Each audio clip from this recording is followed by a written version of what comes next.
இனிய வணக்கம் உறவுகளே. உலகெங்கும் வாழும் அனைவரையும் உலக மின்னல் அன்புடன் வரவேற்கின்றது.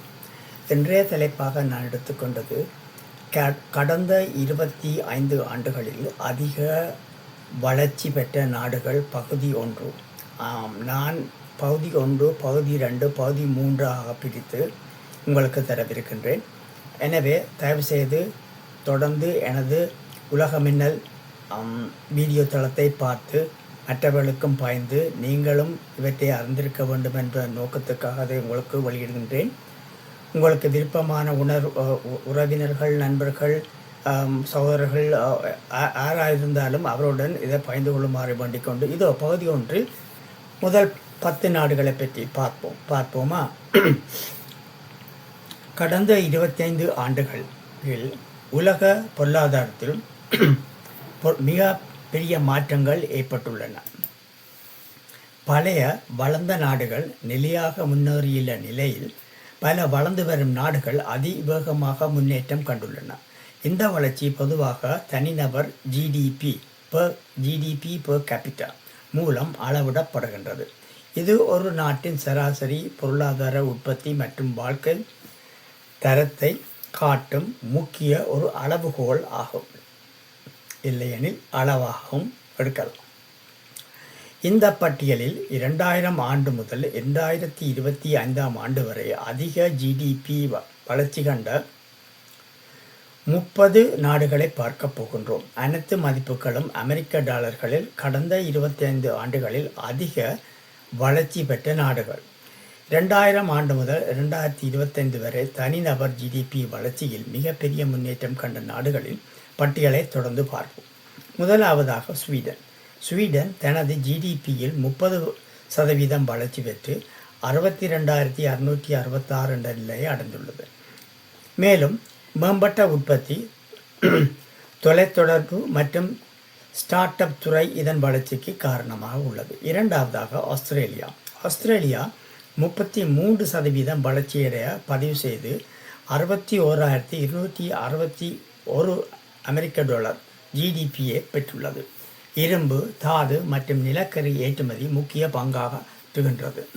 மூன்றாவதாக அமெரிக்கா 40% வளர்ச்சியுடன் 76,842 யூஎஸ் டாலர் ஜிடிபி பெர் கேபிட்டாவை அடைந்துள்ளது.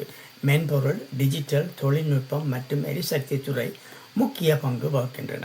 நாலாவதாக பிரேசில் 43% வளர்ச்சி பெற்று 19,991 ஜிடிபி பெர் கேபிட்டாவை அடைந்துள்ளது. வேளாண்மை மற்றும் உற்பத்தி துறை முக்கிய ஆதாரங்கள். ஐந்தாவதாக இஸ்ரேல் ஸ்டார்ட் அப் நேஷன் என அழைக்கப்படும் இஸ்ரேல் 43% வளர்ச்சியுடன் ஜிடிபி 47,826 டாலர்களை பெற்றுள்ளது.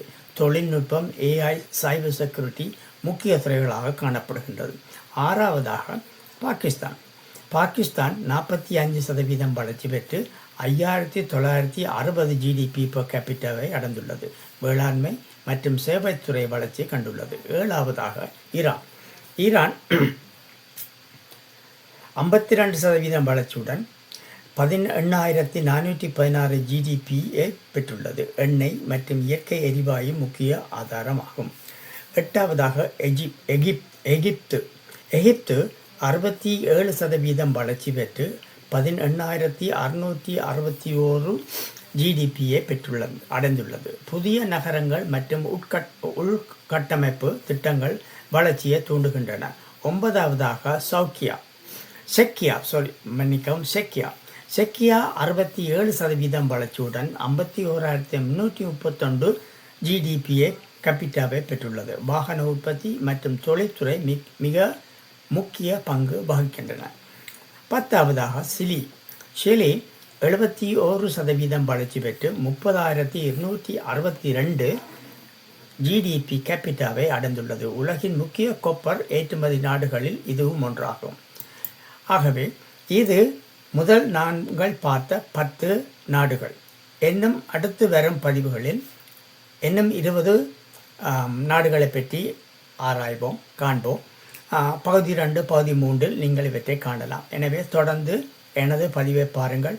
உங்களுக்கு விருப்பமுடன் பயந்து கொள்ளுமாறு வேண்டிக் கொண்டு உங்கள் அனைவரிடமிருந்து விடைபெறுகின்றேன். நன்றி, வணக்கம்.